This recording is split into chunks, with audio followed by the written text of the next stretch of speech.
El pájaro del sol. Neil Gaiman.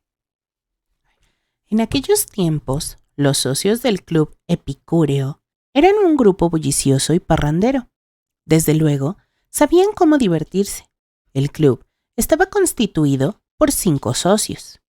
Estaba Augustus Dos Plumas McCoy, que era tan grande como 3 hombres, comía como 4 y bebía como 5. Fue precisamente su bisabuelo quien fundó el club epicúreo, con el dinero recaudado por medio de una tontina que planeó y gestionó con gran esmero para asegurarse de que no se le escapara ni un solo penique. También estaba el profesor Mandalay, un tipo pequeño, nervioso y gris como un fantasma. Incluso puede que fuera un fantasma. Cosas más raras se han visto. Que no bebía más que agua y comía como un pajarito de platos tan grandes como platillos volantes. Sin embargo, el entusiasmo no es imprescindible en un buen gastrónomo, y Mandalay siempre llegaba al corazón de cada plato. Luego estaba Virginia Wood, crítica gastronómica y de restaurantes, que fue una mujer de extraordinaria belleza en el pasado y que ahora no era más que una distinguida y esplendorosa ruina, de lo cual además presumía sin complejo alguno. Y también Jackie Newhouse, descendiente, por la rama menos agraciada, del gran amante, violinista y duelista Giacomo Casanova. Al igual que su célebre antepasado, Jackie Newhouse podía presumir de haber roto muchísimos corazones y de haber degustado toda clase de exquisiteces a lo largo de su vida. Finalmente estaba Zebediah T. Crowcrustle, que era el único epicúreo que no tenía dónde caerse muerto. Llegaba a las reuniones del club arrastrando los pies y sin afeitar, con media botella de matarratas envuelta en una bolsa de papel marrón, sin sombrero, sin abrigo y muy a menudo con la camisa desabotonada y por fuera del pantalón, pero, sin duda, comía con más apetito que cualquiera de sus colegas. Era Augustus Dos Plumas McCoy quien hacía uso de la palabra ahora. «Hemos comido ya todo lo comestible», anunció pesaroso Augustus Dos Plumas McCoy. «Hemos comido buitre, topo y murciélago de Samoa». Mandalay consultó sus notas. El buitre tenía un resabio como de faisán rancio. El topo sabía a babosa putrefacta. El sabor del murciélago de Samoa recordaba mucho al de la cobaya. Hemos comido cacapo, aye-aye y panda gigante.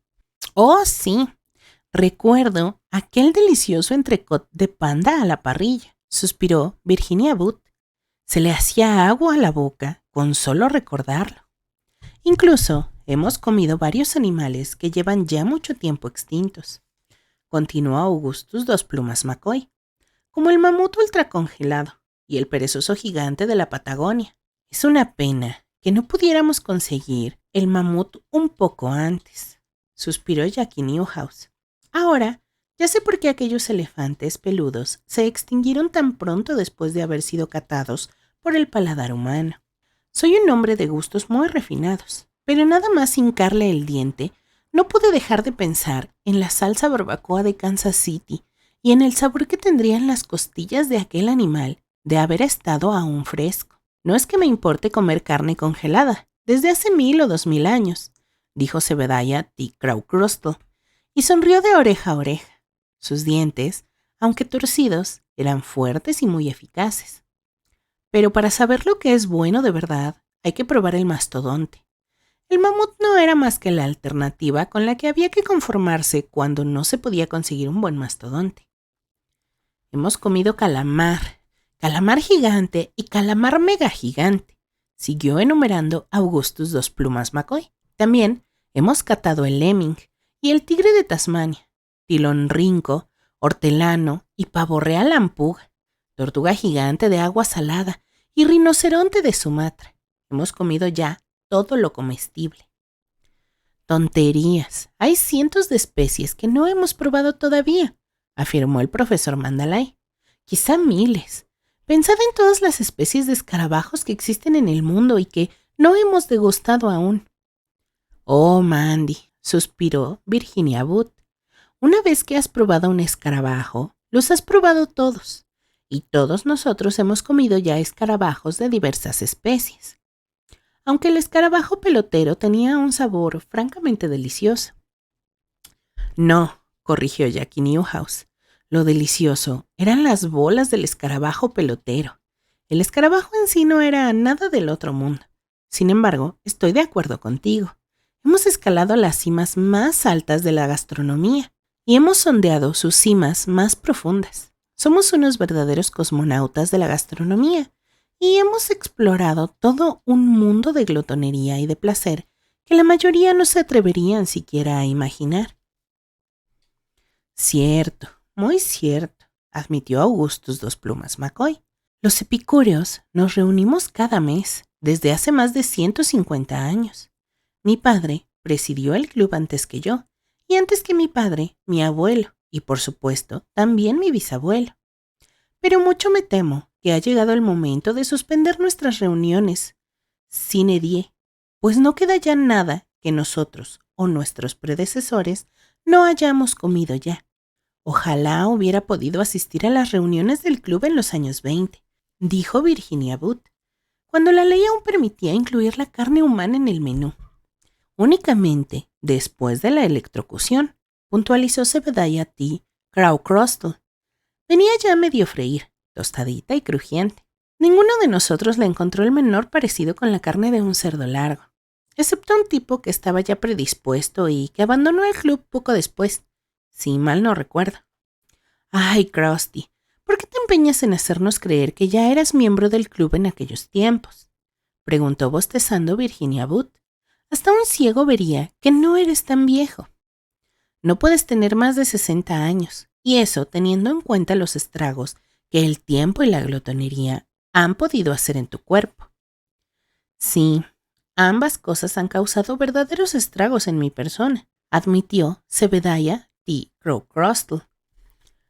Aunque no tantos como tú crees, pero volviendo al tema que nos ocupa, hay montones de cosas que todavía no hemos comido.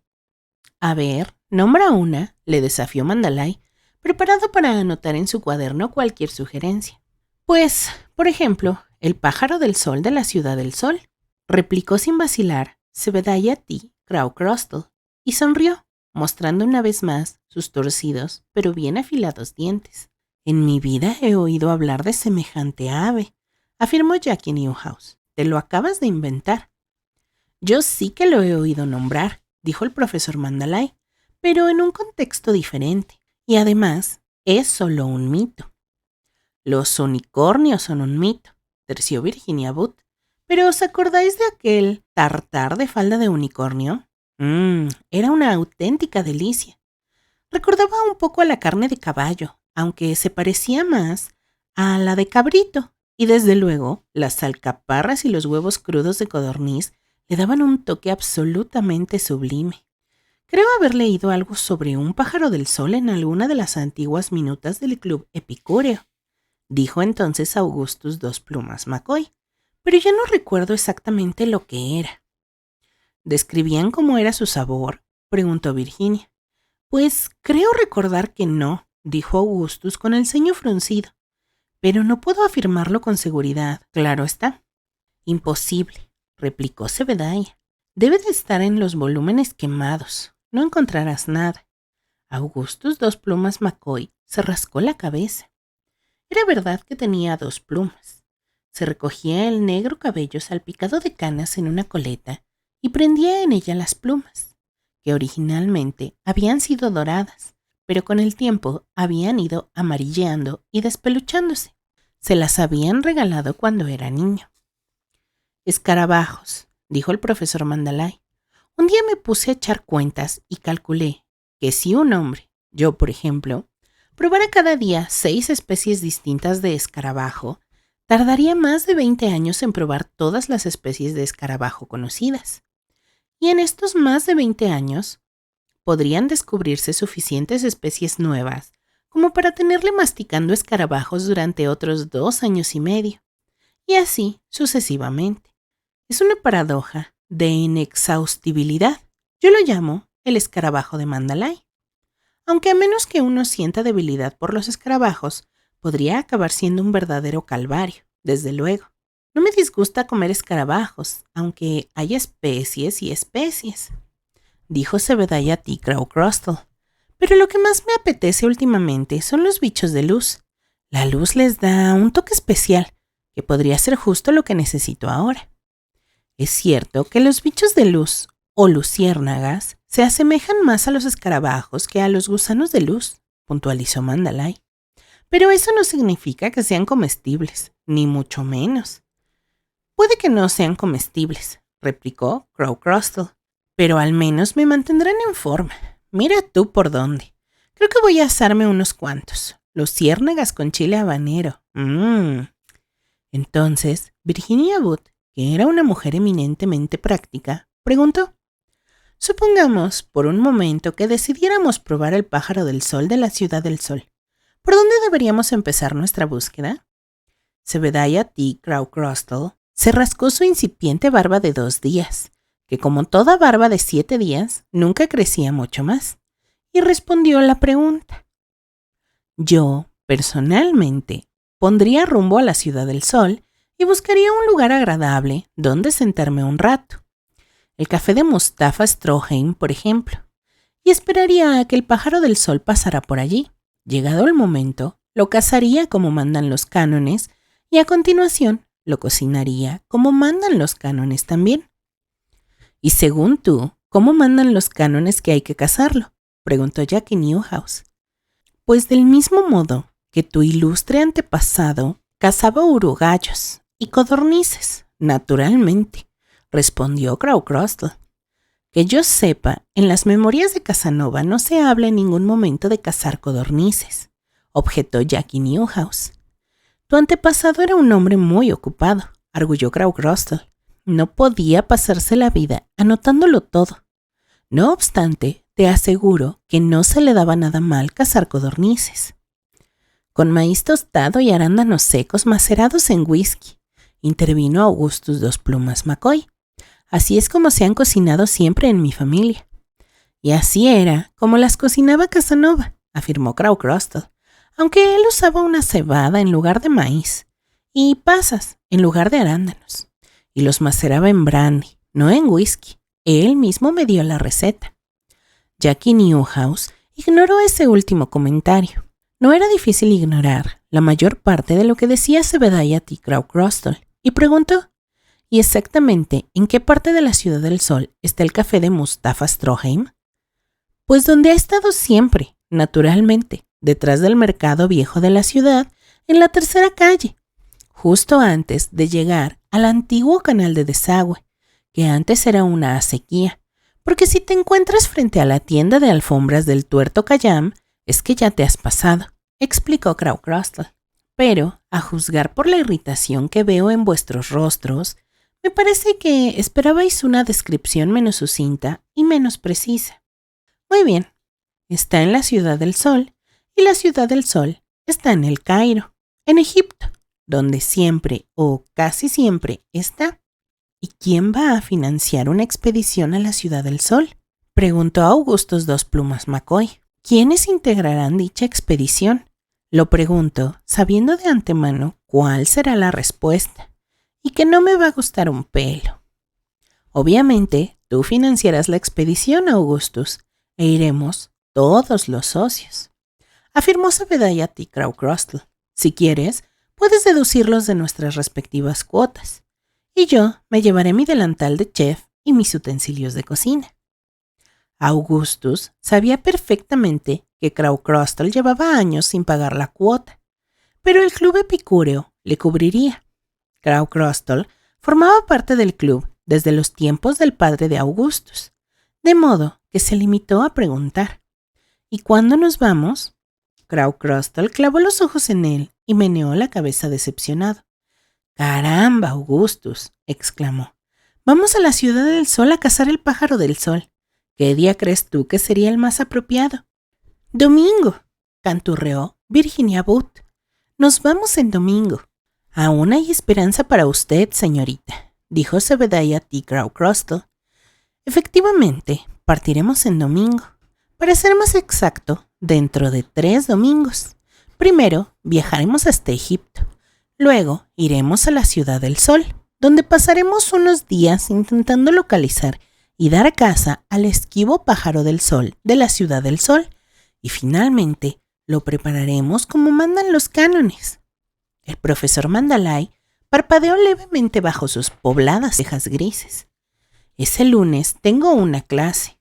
Los lunes doy clases de mitología, los martes de claqué y los miércoles de carpintería. Ay, Mandalay, búscate un ayudante para que se encargue de tus clases. El lunes estarás ocupado cazando al pájaro del sol, dijo Zebediah T. Crostle. ¿Cuántos profesores conoces que puedan decir lo mismo?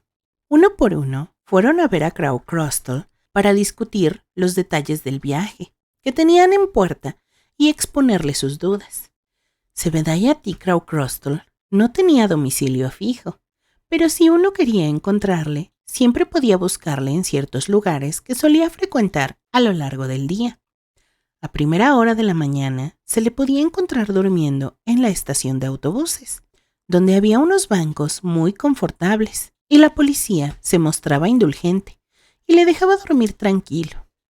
A primera hora de la tarde, con el calorcito, se iba al parque a hacer compañía a las estatuas de los generales, cuyo nombre nadie recuerda ya, y a pasar la tarde con los yonkis y los borrachos, disfrutando de su compañía y compartiendo el contenido de sus botellas.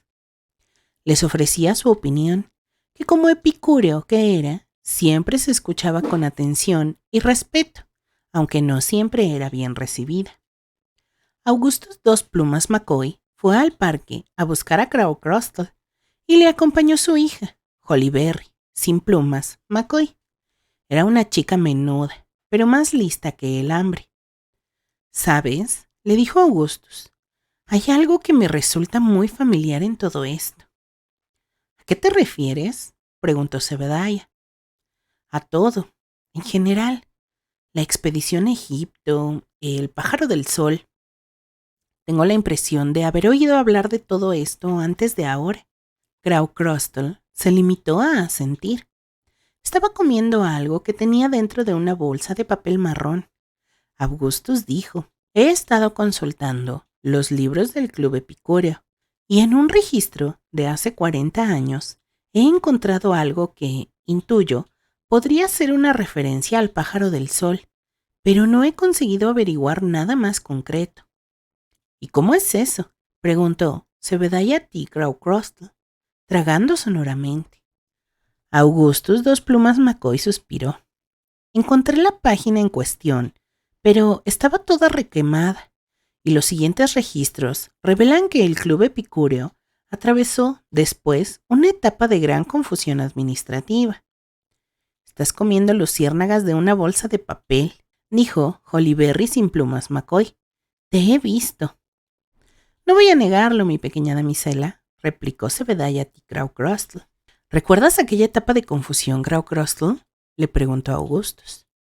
Por supuesto que la recuerdo, respondió Crostle. Y también te recuerdo a ti. Debías de tener aproximadamente la misma edad que tu hija Holly Berry. Pero siempre hay momentos de confusión, Augustus, y después la confusión se disipa. Es como el amanecer y la puesta del sol. Jackie Newhouse y el profesor Mandalay visitaron a Crostle esa misma noche. Lo encontraron detrás de las vías del tren. Estaba calentando algo dentro de una lata colocada sobre un modesto fuego de carbón. ¿Qué estás cocinando, Crostle?, le preguntó Jackie Newhouse. Más carbón, respondió Crostle. Limpia la sangre y purifica el espíritu. En el fondo de la lata se veían humeantes trozos de madera, de tilo y de nogal carbonizados. ¿De verdad vas a comerte ese carbón, Crostle?, preguntó el profesor Mandalay. En respuesta a su pregunta, Crostle se chupó los dedos y sacó de la lata un trozo de carbón que siseó al contacto con su piel. Un buen truco, sí señor, comentó el profesor Mandalay. Así es como lo hacen los comefuegos, ¿no? Crostle se metió el trozo de carbón en la boca y lo masticó ruidosamente con sus viejos y desiguales dientes. En efecto, mi querido amigo, en efecto, respondió. Jackie Newhouse carraspeó. Para serte sincero, dijo, el profesor Mandalay y yo tenemos serias dudas en torno a nuestro próximo viaje. Zebediah siguió masticando tranquilamente. No está lo bastante caliente, comentó. Cogió una brasa al rojo vivo y le dio un mordisco. Ahora sí, no es más que una quimera, dijo Jackie Newhouse. Ni muchísimo menos, respondió Zebediah T. Crostle. Es fresno espinoso. Tengo unas dudas muy serias respecto a la expedición y todo lo demás, replicó Jackie Newhouse. Todos los Newhouse tenemos un poderoso instinto de conservación que nos ha llevado en muchas ocasiones a refugiarnos en ríos o tejados, muertos de frío, siempre un paso por delante de las fuerzas del orden o de caballeros armados y con motivos de sobra para perseguirnos. Y ese instinto de conservación me dice que no debo viajar contigo a la Ciudad del Sol. Yo soy un académico, intervino el profesor Mandalay, de modo que no he desarrollado especialmente ningún sentido que pueda ser comprendido por nadie, que no haya tenido que calificar exámenes sin leerlo siquiera por encima. Pero, de todos modos, este asunto se me antoja extraordinariamente sospechoso. Si el pájaro del sol es tan delicioso como afirmas, ¿cómo es que nunca había oído hablar de él? Sí que has oído hablar de él, Mandalay, amigo mío. Claro que has oído hablar de él, respondió Zebediah T. Crostle. Además, soy un experto en geografía, desde Tulsa, Oklahoma, hasta Tombuctú, continuó el profesor Mandalay. Pero jamás he encontrado en ningún libro ni una sola referencia a una ciudad del sol que estuviera en el Cairo. ¿Que no has leído nada al respecto? Pero sí has dado clases sobre ese tema, replicó Crostle, y empapó un trozo humeante de carbón en la salsa de tabasco, antes de introducirlo en su boca y masticarlo con fricción. No me creo que te estés comiendo todo eso de verdad, dijo Jackie Newhouse, pero incluso verte hacer el paripé me está poniendo mal. Me parece que ya va siendo hora de irse con la música a otra parte. Y se marchó. Y puede que el profesor Mandalay se fuera con él. El hombre era tan gris y fantasmagórico que uno nunca sabía de cierto si estaba presente o no. Virginia Booth tropezó con Zebediah T. Crostle de madrugada, en el umbral de su propia puerta. Volvía de cenar en un restaurante sobre el que tenía que escribir una crítica. Salió de un taxi, tropezó con Zebediah y se cayó de bruces. ¡Epa!, exclamó. He debido de tropezar con algo. Efectivamente, Virginia, dijo Zebediah T. Crostle. No tendrás por casualidad una caja de cerillas o algo así, ¿verdad? Pues creo que sí. ¿Dónde las he metido? A ver. Y empezó a rebuscar en su bolso, que era muy grande y muy marrón. Aquí están. Toma. Zebediah T. Crostle traía consigo una botella de un fuerte licor morado que se dispuso a verter en un vaso de plástico. ¿Eso es alcohol metílico? Nunca imaginé que bebieras esa clase de cosas, Zebi. Y no lo hago, replicó Crostle. Es un brebaje infame, te pudre las tripas y destruye las papilas gustativas. Pero a estas horas no he podido encontrar nada mejor. Encendió una cerilla y se la acercó a la superficie del líquido para flambearlo. Se comió la cerilla y a continuación se puso a hacer gargarismos con el flameante líquido y soltó una llamarada por la boca. Chamuscó una hoja de periódico que había por ahí tirada. «Krusty», exclamó Virginia Booth, «te vas a matar si sigues haciendo eso». Zebediah T. Crostle sonrió de oreja a oreja, dejando al descubierto sus tiznados dientes. «En realidad, no me lo trago», le explicó. «Únicamente hago gárgaras con él y luego lo suelto por la boca». «Estás jugando con fuego», le previno. «Es un modo como otro cualquiera de saber que sigo vivo», replicó Zebediah T. Crostle. «Oh, Zeb, estoy realmente entusiasmada, ilusionada como una niña con zapatos nuevos», le dijo Virginia. «¿A qué crees tú que sabrá el pájaro del sol?» «Más sabroso que la codorniz y más jugoso que el pavo, más contundente que el avestruz y más suculento que el pato», respondió Zebediah T. Crostle. Una vez lo has probado, no lo olvidas jamás. Nos vamos a Egipto. Nunca he estado en Egipto, ¿sabes?, replicó Virginia. Por cierto, ¿tienes dónde pasar la noche? Crostal tosió levemente, pero la tos retumbó dentro de su viejo pecho. La verdad es que empiezo a ser demasiado viejo para dormir a la intemperie, dijo, pero sigo teniendo mi orgullo. Bueno, replicó Virginia, mirando a su amigo. Si quieres, te puedes dormir en mi sofá. Te agradezco la oferta, de verdad, le dijo Crostal, pero hay un banco en la estación de autobuses que lleva mi nombre. Y dicho esto, se enderezó y se alejó tambaleándose majestuosamente. Y era verdad que en la estación de autobuses había un banco que llevaba su nombre escrito. Lo había donado él mismo cuando aún tenía dinero más que suficiente y tenía en el respaldo una placa de bronce con su nombre grabado. Zebediah T. Crostal no fue siempre un hombre pobre. Había épocas en las que incluso podría decirse que era rico, pero le resultaba difícil conservar su fortuna. Siempre que se enriquecía, descubría que la gente no veía con buenos ojos que un hombre con posibles comiera con los vagabundos que se reúnen detrás de las vías del tren o que confraternizara con los borrachos del parque. Y entonces se dedicaba a dilapidar su fortuna del mejor modo posible. Pero siempre quedaba algún dinero que había olvidado que tenía, y a veces incluso se le olvidaba que no le gustaba ser rico y acababa amasando otra fortuna. Hacía una semana que no se afeitaba y empezaba a percibirse ya una blancuzca sombra de barba. 3 domingos más tarde, los epicúreos partieron con rumbo a Egipto. Estaban los 5 socios y Holly Berry sin plumas McCoy, que había ido con ellos al aeropuerto para desearles un buen viaje. Era un aeropuerto muy pequeño, de esos en los que uno puede decir adiós con la mano a los pasajeros y ver despegar el avión. «Adiós, papá», gritó Holly Berry sin plumas McCoy. Augustus Dos Plumas McCoy alzó la mano para despedirse de ella mientras caminaba por la pista, donde les esperaba ya el pequeño avión de hélice al bordo del cual efectuarían la primera etapa de su viaje.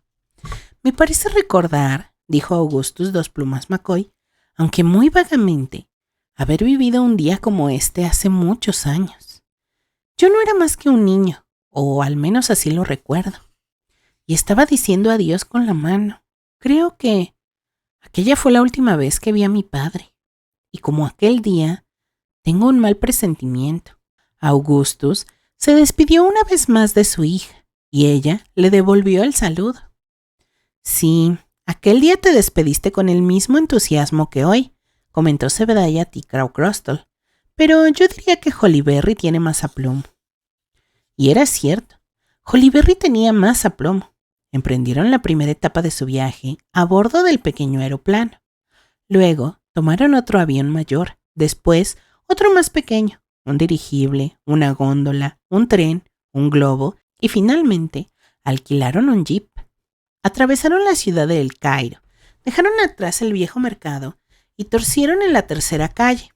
De haber continuado sin desviarse, habrían llegado al canal de desagüe que antes era una acequia. Sentado en la calle, en una vieja silla de mimbre, estaba el mismísimo Mustapha Trondheim, en persona.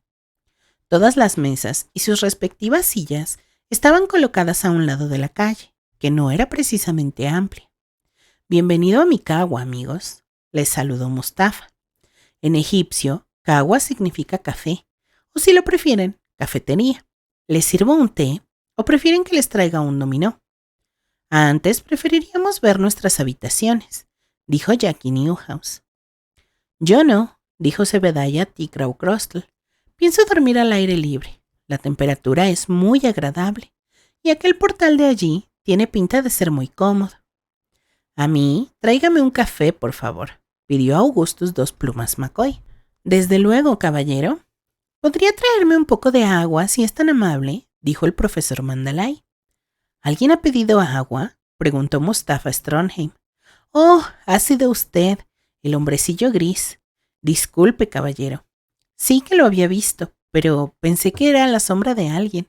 Yo tomaré Shei Sokar, Bosta, dijo Virginia Booth, que acababa de pedir un vaso de té caliente con el azúcar aparte, y además me encantaría jugar al Vagamon, con quien quiera que esté dispuesto a ser mi contrincante, si es que aún recuerdo cómo se juega, claro. Mustafa acompañó a Augustus Dos Plumas McCoy hasta su habitación. Mustafa acompañó al profesor Mandalay a su habitación. Mustafa acompañó a Jackie Newhouse a su habitación. Lo cierto es que no supuso mayor trastorno para él. Después de todo, los tres ocupaban la misma. Al fondo había una segunda habitación para Virginia Wood y en la tercera dormían Mustafa Stronheim y su familia. ¿Qué es eso que estás escribiendo?, le preguntó Jackie Newhouse al profesor Mandalay, que llevaba un rato anotando algo en un inmenso libro encuadernado en piel. Son las actas, los expedientes y los libros del Club Epicúreo, le respondió. He ido anotando aquí todos los detalles de nuestro viaje y de lo que hemos comido a lo largo de estos días, y seguiré tomando notas mientras degustamos el pájaro del sol. Describiré para la posteridad todos los matices del sabor y de textura, los aromas y los jugos. ¿Os ha contado Crowcrostle cómo piensa aderezar el pájaro del sol?, preguntó Jackie Newhouse. Sí, respondió Augustus Dos Plumas McCoy. Dice que primero vamos a vaciar una lata de cerveza hasta que solo quede un tercio de su contenido, al cual añadirá una mezcla de hierbas y especias, y después introducirá la lata en el interior del ave y la pondrá a asar en la barbacoa. Según él, esa es la receta tradicional. Jackie Newhouse torció el gesto en una mueca de desaprobación. Pues a mí me suena sospechosamente moderna. Crowcrostle dice que la receta del pájaro del sol se viene transmitiendo de generación en generación desde hace siglos, insistió Augustus. Y lo mantengo, terció Crowcrostle desde la escalera. La casa no era muy grande, la escalera quedaba cerca y las paredes no eran demasiado gruesas. La cerveza egipcia es la más antigua del mundo y forma parte de la receta del pájaro del sol desde hace más de 5000 años. Pero la intervención del envase de lata es bastante reciente, objetó el profesor Mandalay.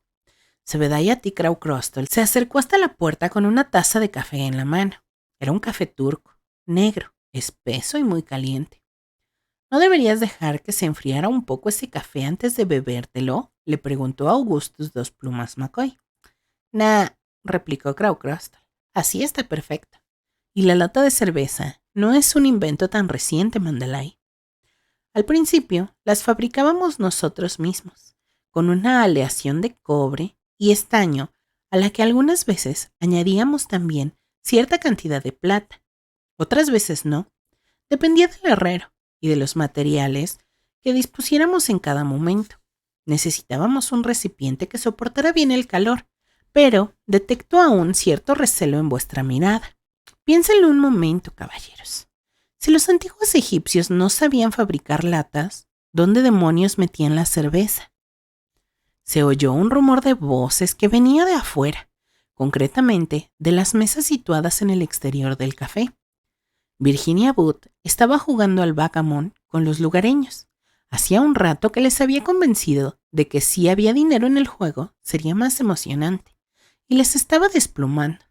Aquella mujer era una auténtica fiera jugando al backgammon. En el patio trasero del café de Mustafa Stronheim había una vieja mesa de madera y una sencilla barbacoa, hecha de adobe con una herrumbrosa parrilla llena de mugre. Crowcrostle se pasó todo el día aceitándola. La arregló, la limpió a fondo y engrasó la parrilla. Tiene pinta de no haber sido usada en 40 años, comentó Virginia Wood. Nadie quería ya jugar al backgammon con ella, pero tenía el bolso repleto de roñosas piastras. Más o menos, sí, replicó Crowcrostle. Un poco más. Oye, Ginny, ¿por qué no te acercas al mercado a hacer la compra? Solo necesito unas cuantas hierbas, especias y algo de leña. Aquí tienes la lista. Puedes pedirle a uno de los hijos de Mustafa que te acompañe y te haga de intérprete. No faltaba más, Krusty. Los otros 3 miembros del club epicúreo andaban ocupados cada uno con sus cosas. Jackie Newhouse tenía fascinados a los vecinos de Mustafa con sus elegantes trajes y sus dotes de violinista.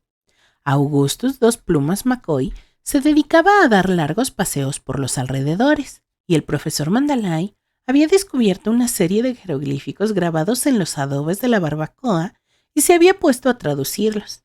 Según dijo, un incauto seguramente habría llegado a la conclusión de que la vieja barbacoa de Mustafa había sido en el pasado un objeto consagrado al sol.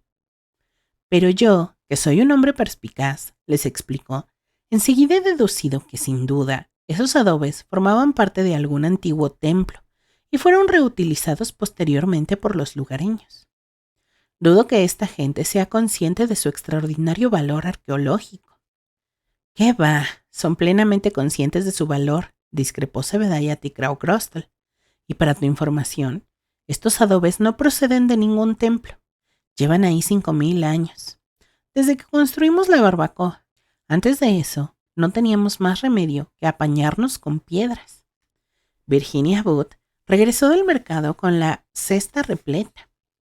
Aquí está todo, anunció. Sándalo rojo, pachuli, vainilla, unas espigas de lavanda, hoja de salvia y de canela, nuez moscada, unas cabezas de ajo, clavos de olor y romero. Todo lo que me encargaste y alguna cosilla más.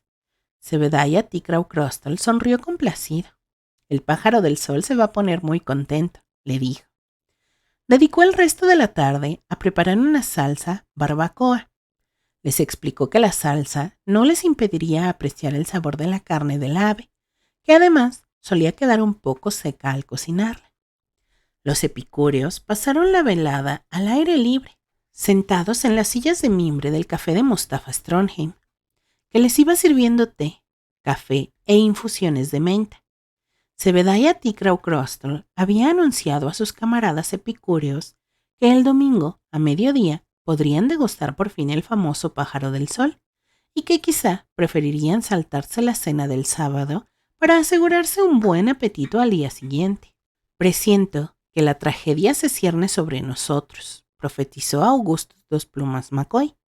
El sábado por la noche, mientras buscaba el modo de acomodarse en una cama demasiado pequeña para un hombre tan corpulento como él, y mucho me temo que llegará aderezada con salsa barbacoa. A la mañana siguiente, los epicúreos se levantaron con un hambre de lobo. Zebediah T. Crostle llevaba puesto un cómico delantal con la frase «Besa al cocinero», escrita en letras de color verde chillón. Había esparcido ya las pasas maceradas en brandy bajo el raquítico aguacate situado justo detrás de la casa de Mustafa Stronheim, y ahora estaba colocando las maderas aromáticas, las hierbas y las especias sobre el carbón de la barbacoa. Mustafa Stronheim y su familia habían ido a visitar a unos parientes que vivían en el otro extremo de la ciudad. ¿Alguien tiene una cerilla?, preguntó Crostle. Jackie Newhouse sacó un mechero cipo y se lo pasó a Crostle, que prendió unas hojas secas de canela y de laurel y las colocó bajo el lecho del carbón. El humo ascendió en el cálido aire de mediodía. El humo de sándalo y de la canela nos traerá al pájaro del sol, explicó Crostle. ¿Nos lo traerá? ¿De dónde nos lo traerá?, preguntó Augustus Dos Plumas McCoy. Del sol, respondió Crostle. Es allí donde duerme. El profesor Mandalay tosió discretamente. La Tierra está a unos 150 millones de kilómetros del sol, dijo Mandalay.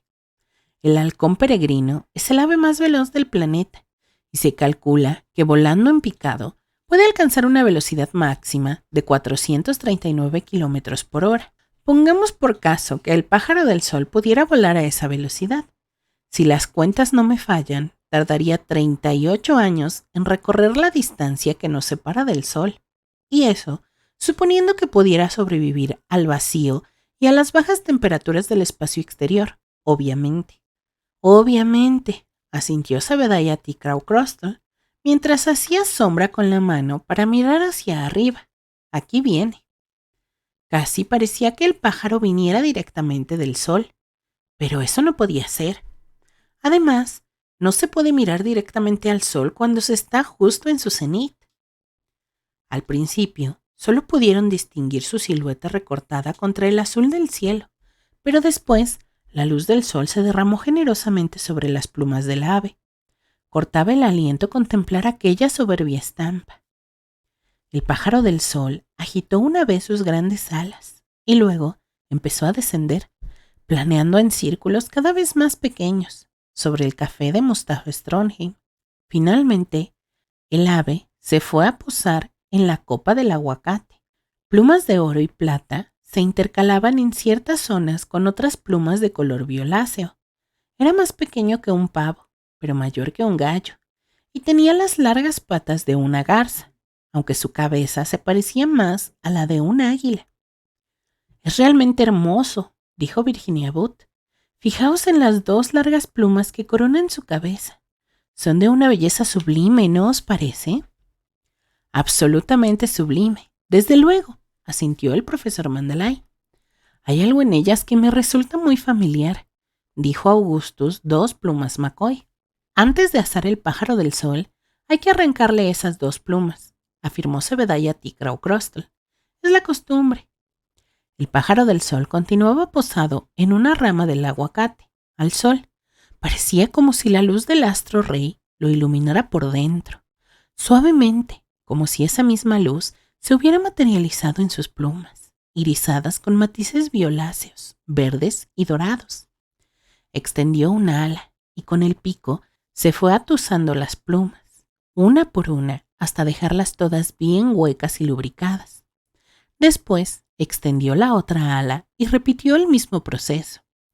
Finalmente, el pájaro emitió un alegre trino y descendió el corto tramo que separaba la rama del suelo. Empezó a pavonearse por todo el patio, mirando alternativamente a uno y otro lado. «Mirad», exclamó Jackie Newhouse, «ya ha encontrado las pasas». «Yo diría que ha ido directamente a buscarlas», dijo Augustus Dos Plumas McCoy, que esperaba que las pasas estuvieran precisamente ahí. «Es que siempre se las dejo ahí», le explicó Zebediah T. Crostle. «Es una preciosidad», dijo Virginia Wood, «pero ahora que lo veo de cerca, yo diría que es más viejo de lo que pensaba. Tiene los ojos vidriosos y le tiemblan las patas, pero sigue siendo una preciosidad». «El pájaro Bennu es el ave más esplendorosa de todas», afirmó Zebediah T. Crostle. Virginia Wood no hablaba egipcio. Sabía lo justo para hacerse entender en cualquier restaurante, pero fuera de eso no entendía ni jota. «¿Qué clase de ave es el pájaro Bennu?», preguntó. «¿Es el nombre egipcio del pájaro del sol?» «El pájaro Bennu», comenzó a explicar el profesor Mandalay, «es un ave que anida en el árbol de Persea. Tiene dos largas plumas en la cabeza a modo de corona. Unas veces lo representan como una garza real y otras como un águila.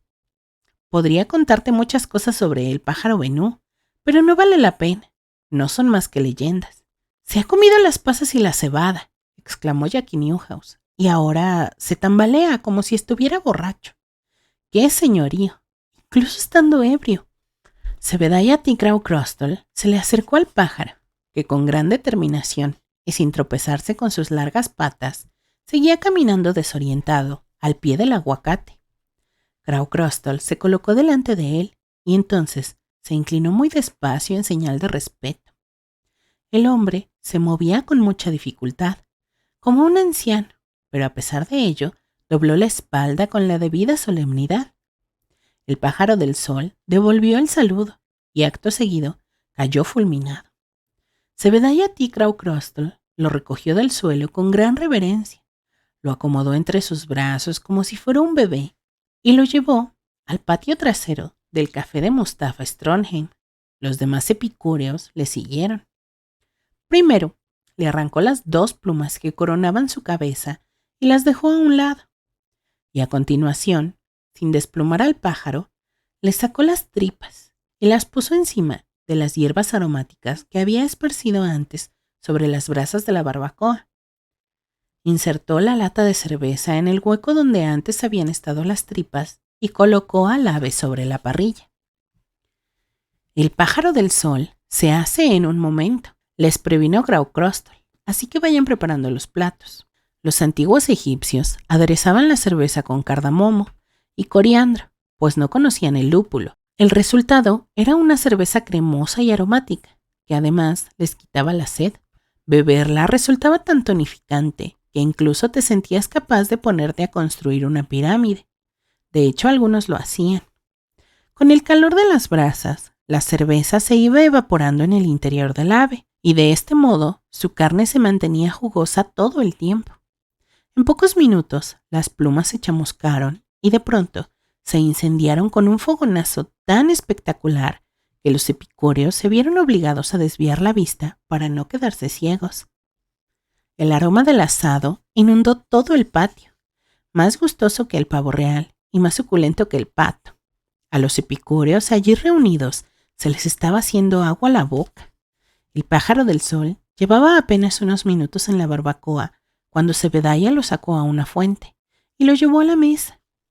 Según lo trinchaba, iba sirviéndolo en los platos, poniendo sobre cada trozo un poco de salsa barbacoa. Al terminar, colocó la carcasa directamente sobre el carbón al rojo vivo. Los epicúreos se sentaron a la mesa y empezaron a comer con los dedos, sin más ceremonia. «Zebi, esto es una verdadera delicia», exclamó Virginia Wood, sin dejar de masticar. «Se deshace en la boca. Es un pedacito de cielo».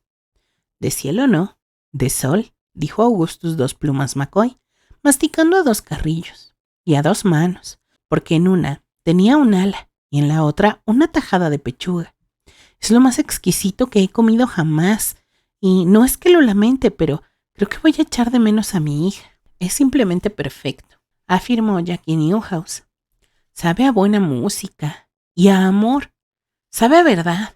El profesor Mandalay no paraba de garabatear en los libros del Club Epicúreo. Estaba tomando nota de su reacción a la carne del ave y de las reacciones de los demás epicúreos, y tratando de no manchar la página, pues en la otra mano tenía un ala que iba mordisqueando mientras escribía. «Es extraño», comentó Jackie Newhouse. «Noto como si cada vez me quemara más en la boca y en el estómago». «Sí, es lo normal. Viene bien prepararse unos días antes», dijo Zebedaya T. Crostle. «Comer carbones al rojo y luciérnagas para que tu cuerpo vaya acostumbrándose. Si no, puede resultar algo doloroso». Zebedaya T. Crostle se estaba comiendo la cabeza del pájaro, masticando decididamente los huesos y el pico, que producían chispas entre sus dientes. Pero él seguía sonriendo y masticando con aire satisfecho. En la barbacoa, la carcasa del pájaro del sol se había puesto al rojo vivo y empezaba a calcinarse. Una espesa calma invadía ahora el patio trasero del café de Mustafa Stronheim. Todo brillaba con una luz trémula, como si los allí reunidos vieran el mundo a través del agua o de un sueño. «Es delicioso», exclamó Virginia Wood, sin dejar de comer. «Es lo más delicioso que he comido jamás. Su sabor me hace sentir como cuando era joven, como si fuera a ser joven eternamente». Se chupó los dedos y se dispuso a atacar la última tajada que le quedaba en el plato. «El pájaro del sol de la ciudad del sol. ¿Tiene algún otro nombre?» «Es el fénix de Heliópolis», replicó Zebedaya T. Crostle. «El ave que después de quemarse vuelve a renacer de sus cenizas. Es el pájaro Benú, que sobrevolaba las aguas cuando el mundo estaba sumido en la tiniebla. Cuando le llegaba su hora, se quemaba en un lecho de maderas exóticas, especias y hierbas aromáticas, y después vuelve a renacer de sus cenizas. Y así, una y otra vez, en un ciclo sin fin». «¡Fuego!», exclamó el profesor Mandalay. «Siento como si las llamas me quemaran por dentro». Bebió un poco de agua, pero al parecer eso tampoco le alivió. «Mis dedos, mirad mis dedos», dijo Virginia Wood, mostrándole sus manos. Los dedos parecían estar iluminados por dentro, como si las llamas ardieran en su interior. El aire había alcanzado ya una temperatura tal que el patio parecía un horno. Saltó una chispa y al cabo de unos segundos las 2 plumas de Augustus McCoy se encendieron como 2 bengalas. «Crostle», dijo Jackie Newhouse, envuelto en llamas. «Sé sincero con nosotros. ¿Cuánto tiempo llevas comiendo el fénix?» Algo más de 10.000 años, respondió Zebedaya. Milenio arriba, milenio abajo. No es difícil, una vez que le pillas el truco, claro. Pero este es sin duda el mejor fénix que he probado nunca. O debería decir, es la vez que mejor he cocinado este fénix. ¡Los años!, exclamó Virginia Booth. El fuego te está quitando años de encima. Es el efecto que produce el fénix, admitió Zebedaya. Aunque hay que acostumbrarse al calor del fuego antes de comerlo. De otro modo, se corre el riesgo de morir abrasado. ¿Y por qué no me acordaba de esto?, preguntó Augustus Dos Plumas McCoy, envuelto en grandes llamas. ¿Cómo es posible que no recordara que así fue como murió mi padre y también el padre de mi padre? ¿Cómo es posible que no recordara que ambos viajaron a Heliópolis para comer el fénix? ¿Y por qué lo he recordado ahora? Porque el fuego te está quitando años de encima, replicó el profesor Mandalay, que había cerrado el libro al ver que la página se incendiaba. Los bordes del libro estaban algo chamuscados, pero solo los bordes. A medida que el fuego va consumiendo los años, recuperas los recuerdos de aquella época. En medio de aquel aire tórrido y ondulante, Mandalay tenía un aspecto más sólido, menos fantasmagórico, y sonreía. Ninguno de los presentes le había visto sonreír hasta el momento. ¿Nos vamos a extinguir por completo?, preguntó Virginia, que ahora se había vuelto incandescente. ¿O arderemos hasta convertirnos en niños, después en fantasmas y en ángeles, y al final renaceremos de nuevo? Da igual. Oh, Krusty, qué divertido es todo esto. Quizá, dijo Jackie Newhouse a través de las llamas, habría que haber añadido un poco más de vinagre a la salsa. Creo que a una carne como esta le viene bien un toque de acidez para realzar el sabor. Y dicho esto, se extinguió, aunque durante unos segundos su imagen quedó flotando en el aire, como un holograma. Sobre gustos no hay nada escrito, sentenció Zebediah T. Crostle. Chupándose los dedos, afirmó con gran satisfacción. El mejor de todos. Sí, señor. Adiós, Krusty, se despidió Virginia, alzando su flamígera mano, mientras se iba ennegreciendo hasta quedar reducida a cenizas. Y después no quedó nada en el patio trasero del café de Mustafa Stronheim, en Heliópolis, la antigua Ciudad del Sol, que ahora no es más que un suburbio de El Cairo. Tan solo 4 montecitos de blancas cenizas que una ráfaga de viento dejó esparcidas por todo el patio, como una fina capa de nieve o de azúcar glas. Y un muchacho de negros cabellos y blanca dentadura que llevaba puesto un delantal con la frase «Besa al cocinero» escrito en letras verdes. Sobre las cenizas de la barbacoa se revolvía un pajarillo de plumas doradas y violáceas que parecía recién salido del cascarón. Emitió un agudo «pip» y miró directamente hacia el sol, igual que un niño mirando a su padre. Extendió las alas como si quisiera secar sus plumas y finalmente, cuando estuvo listo, levantó el vuelo y se dirigió hacia el sol. Nadie le vio marchar, excepto el muchacho del delantal. A los pies del joven, sobre las cenizas, en lo que antes había sido una mesa de madera, había 2 largas plumas doradas. El chico las recogió del suelo, les sacudió la ceniza y con gran reverencia las guardó en un bolsillo de su chaqueta. Después se quitó el delantal y se marchó. Holly Berry Dos Plumas McCoy ahora es una mujer adulta y tiene sus propios hijos. Se ven ya algunas canas entre sus negros cabellos, que suele llevar recogido en un moño adornado con 2 plumas doradas. Sin duda, las plumas debieron de ser muy especiales, pero de eso hace ya mucho tiempo. Actualmente, Holly Berry es la presidenta del Club Epicúreo, una pandilla bulliciosa y parrandera, cargo que heredó hace ya muchos años de su padre. Corren rumores de que los epicúreos andan otra vez en plan Quijica. Por lo visto, ya no les queda nada por probar.